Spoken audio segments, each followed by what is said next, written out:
Hello everyone, इस video में बेटा हम कुछ और ब्रीडिंग टेक्निक्स के बारे में पढ़ेंगे। लास्ट हमने एनिमल ब्रीडिंग में पढ़ा था इन breeding and out breeding devices के बारे में। अब हम पढ़ रहे हैं controlled breeding technique. Controlled breeding technique के अंदर बेटा हम पढ़ेंगे artificial insemination and MOET, it means multiple ovulation embryo transfer technique. ठीक है, तो सबसे पहले हम बात करते हैं आर्टिफिशियल इंसेमिनेशन की। तो आर्टिफिशियल क्या होता है? It means it is not natural, it is man made technique. इसमें हम क्या करते हैं बेटा, हम एक सुपीरियर क्वालिटी की फीमेल सेलेक्ट करते हैं। फीमेल हमने सेलेक्ट की, लाइक हमने एक हाई मिल्क प्रोड्यूसिंग काओ यहाँ पर ली है। अब क्योंकि ये आर्टिफिशियली है तो हम इसको नेचुरली मेट नहीं करा रहे, हम क्या कर रहे हैं, एक सुपीरियर मेल, जैसे हमने एक बहुत ही स्ट्रॉन्ग स्ट्रेंथ वाइज और हाई मीट यील्डिंग मेल को यहाँ पर लिया है। इससे हम क्या करते हैं, सीमन कलेक्ट कर लेते हैं। सीमन जिसके अंदर क्या प्रेजेंट होता है, बहुत सारे स्पम्स होते हैं बेटा। ठीक है, अब ये स्पम्स जो हमने लिए हैं, ये स्पम्स हम क्या करते हैं, सुपीरियर फीमेल के रिप्रोडक्टिव ट्रैक्ट के अंदर इंट्रोड्यूस करा देंगे। ठीक है, इंसेमिनेशन मतलब सेमिनेशन को इन मतलब इंट्रोड्यूस करा देना किसके अंदर, रिप्रोडक्टिव ट्रैक्ट ऑफ फीमेल और काउ। जैसे हमने इसके अंदर ये इंट्रोड्यूस कराया तो जो हमें प्रोजेनिस मिलेंगे वो मिलेंगे हमें डिजायर्ड क्वालिटी के। ओके, डिजायर्ड क्वालिटी प्रोजेनिस अब हम यहाँ से ऑब्टेन कर सकते हैं। एक और चीज़ यहाँ बताऊंगी मैं, सीमन जो होते हैं बेटा ये फ्रेश फॉर्म में भी हम इनको अप्लाई कर सकते हैं, और अगर हमें बाद में इनको यूज़ करना है तो इन सीमन को हम स्टोर भी कर सकते हैं at -196 degree Celsius in liquid nitrogen. Okay, liquid nitrogen में डाल करके बहुत ही कम टेम्परेचर पर इसको हम स्टोर करके रख सकते हैं फॉर फ्यूचर यूज। इस प्रोसेस को हम बोलते हैं बेटा क्रायो प्रिजर्वेशन। क्लियर, इसको हम क्या बोलेंगे, क्रायो प्रिजर्वेशन। तो ये हो गया बेटा आर्टिफिशियली इंसेमिनेशन, जिसके अंदर हमने एक सुपीरियर मेल बुल जो है हमारे पास उसके के सीमन कलेक्ट किए और उसको इंट्रोड्यूस करा दिया फीमेल के अंदर।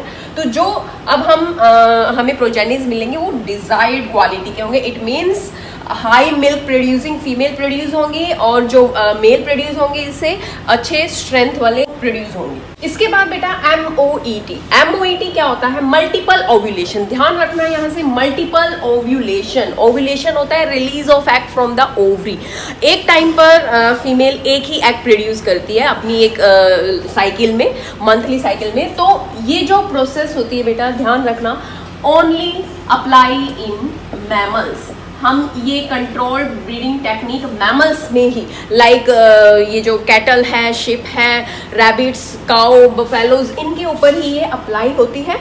और इसमें क्या होता है, मल्टीपल ओव्यूलेशन। इट मीन्स अब एग जो है एक से ज़्यादा प्रोड्यूस होंगे। तो इस टेक्निक में हम क्या करते हैं बेटा, सबसे पहले सुपीरियर फीमेल लेंगे। ये सुपीरियर फीमेल जैसे हमने ले ली cow, high milk producing cow यहाँ पर हमने ली है। अब एक टाइम पर काउ अपनी मंथली साइकिल में एक ही ओवम प्रोड्यूस करती है, बट जब हम इसको FSH हार्मोन से ट्रीट करेंगे, इट मीन्स जब हम इसको फॉलिकल स्टिमुलेटिंग हार्मोन इंजेक्ट करेंगे, तो अब ये क्या करेगी, एक एग की बजाय बहुत सारे एग प्रोड्यूस करेगी, प्रोड्यूस 6 to 8 एग्स। इसको हम बोलते हैं बेटा सुपर ओव्यूलेशन। इट मीन्स क्या हुआ, इस हार्मोन ने बहुत सारे फॉलिकल्स बना दिए और जिससे बहुत सारे एग्स बन जाएंगे, और हम बोल सकते हैं इस प्रोसेस को सुपर ओव्यूलेशन। नॉर्मली एक ही एग प्रोड्यूस होता है, लेकिन यहाँ पर FSH हार्मोन की वजह से बहुत सारे एग प्रोड्यूस हो गए। अब एग हमारे पास आ गया, अब हम क्या करेंगे, सुपीरियर मेल, फिर से हम एक अच्छी स्ट्रेंथ वाला मेल लेंगे यहाँ पर, उससे हम सीमन कलेक्ट करेंगे, या फिर नेचुरली भी इसको इस फीमेल से मेट करा दिया जाता है। और अगर नेचुरल मेटिंग नहीं करनी है तो सीमन, आर्टिफिशियल जो मेथड मैंने आपको यहाँ बताया था, इसी मेथड से हम इस सीमन को काऊ के अंदर इंट्रोड्यूस करा देंगे। अब जो ये सीमन है इसके अंदर बहुत सारे स्पर्म हैं, अब ये स्पर्म एग के साथ फर्टिलाइज करेंगे। तो फर्टिलाइजेशन से अब हमें क्या मिल जाएगा, जाइगोट, जाइगोट से फिर एम्ब्रियो जब बन जाएगा। 8 to 32 सेल्स हमें ध्यान रखना है, इन सेल्स के बीच का जो एम्ब्रियो है बेटा, इसको हम यहाँ से रिमूव कर देंगे। रिमूव नॉन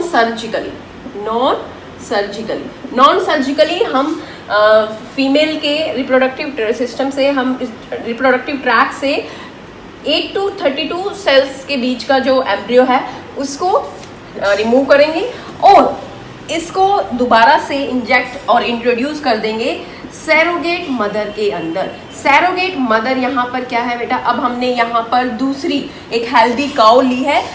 फर्टिलाइजेशन और एम्ब्रियो फॉर्मेशन तो हमने पहली काउ के अंदर करा दी, फिर इस एम्ब्रियो को हमने डेवलपमेंट के लिए, फर्दर डेवलपमेंट के लिए दूसरी काउ के अंदर डाल दिया। अब ये जो काउ है, अब यहाँ पर एम्ब्रियो की डेवलपमेंट होगी। अब इसमें क्या है, ये काउ फिर से क्या हो गई है, फ्री हो गई। तो इसमें हम दोबारा से इस टेक्निक को अप्लाई कर सकते हैं, दोबारा से FSH हार्मोन्स और एग प्रोड्यूस करा सकते हैं बहुत ज़्यादा। तो इसीलिए इसका नाम क्या है, मल्टीपल ओव्यूलेशन, क्योंकि 6 to 8 एग प्रोड्यूस हो रहे हैं। एम्ब्रियो ट्रांसफर, हमने यहाँ से एम्ब्रियो बनाया और उसको ट्रांसफर कर दिया सैरोगेट मदर में, और इससे फिर आगे जो प्रोजेनीज प्रोड्यूस होंगे वो क्या होंगे, हाई मिल्क यील्डिंग, क्योंकि हमने यहाँ पर जो काउ ली थी हाई मिल्क यील्डिंग ली थी, और हाई मीट प्रोड्यूसिंग, जो क्योंकि यहाँ पर जो ये बुल हमने लिया है ये बहुत ही स्ट्रॉन्ग, स्ट्रेंथ वाइज बहुत ही अच्छा था, तो हाई मीट प्रोड्यूसिंग ऑर्गेनिजम्स हमें यहाँ से मिलेंगे। तो ये जो टेक्निक होती है बेटा, ये टेक्निक सिर्फ और सिर्फ मैमल्स पे ही अप्लाई होती है। तो ये हो गया हमारा यहाँ पर कंट्रोल्ड ब्रीडिंग टेक्निक्स। नेक्स्ट बेटा इसमें हमारे पास है poultry farm management. Poultry means होता है बर्ड्स, जैसा कि मैंने आपको पहले भी बताया है। यहाँ पर बर्ड्स में आ जाते हैं chickens, ducks, turkeys, fowls and pigeons etcetera. Okay, तो ये सारे आ जाते हैं बर्ड की कैटेगरी में। हमारे इंडिया में सबसे ज़्यादा बेटा चिकन्स को डोमेस्टिकेट किया जाता है for the eggs and meat production. Okay, अब इसके बाद बात आती है मैनेजमेंट। मैनेजमेंट में बेटा बहुत सारे कंपोनेंट्स का हम ध्यान रखेंगे। जैसे हमने डेयरी फार्म मैनेजमेंट में वो पॉइंट्स पढ़े थे, सेम वही पॉइंट्स यहाँ पर भी अप्लाई होंगे। अगर हमें पोल्ट्री फार्म को बहुत बढ़िया तरीके से चलाना है तो सबसे पहले हम क्या करेंगे, अपने फार्म हाउस में सिलेक्टेड ब्रीड्स को लेकर के आएंगे। ठीक है, selection of disease free and suitable breed. ठीक है, तो सबसे पहले हम एक अच्छी नस्ल का बर्ड लेंगे जो डिसीज फ्री होगा। सेकंड, इनको एक प्रॉपर शेल्टर के अंदर रखा जाएगा, शेल्टर के अंदर जो कि फ्री होगा, फ्री फ्रॉम प्रीडेटर, क्योंकि डॉग है, कैट है, इन सब से हम इनको बचा के रखेंगे क्योंकि ये इनको खा जाते हैं। तो ऐसा घर होना चाहिए इनके लिए जहाँ पर प्रीडेटर्स आसपास कहीं पर भी ना हो। नेक्स्ट, इनको हम प्रॉपर फूड देंगे। प्रॉपर फूड के अंदर बेटा पूरा carbs, protein, fat, vitamins rich diet इनको दी जाएगी। नेक्स्ट बेटा, प्रॉपर लाइट होनी चाहिए इनके लिए। प्रॉपर लाइट बहुत ज़्यादा ज़रूरी होती है बेटा for the production of eggs. तो कम से कम इनको 14 से 16 घंटे की लाइट अवेलेबल होनी चाहिए। नेक्स्ट, जो हाउस है इनका should be clean and hygienic. ठीक है, अच्छे से क्लीन होना चाहिए। तो ये हो गए बेटा हमारे पास पोल्ट्री फार्म मैनेजमेंट। तो ये इन चीज़ों का हमें स्पेशल ध्यान रखना है। अगर हम कोई भी पोल्ट्री फार्म स्टार्ट कर रहे हैं तो उसकी मैनेजमेंट के ऊपर सबसे पहले ध्यान दिया जाता है। तो आपको पता होगा, जैसे अगर हम डिसीज्ड बर्ड को अपने फार्म में रखते हैं तो क्या होगा बेटा, इस डिसीज्ड बर्ड को जब कोई पर्सन खाता है तो उस पर्सन को भी क्या हो जाएगी, डिसीज हो जाएगी। जैसे आपने नाम सुना होगा, बर्ड फ्लू हो जाता है।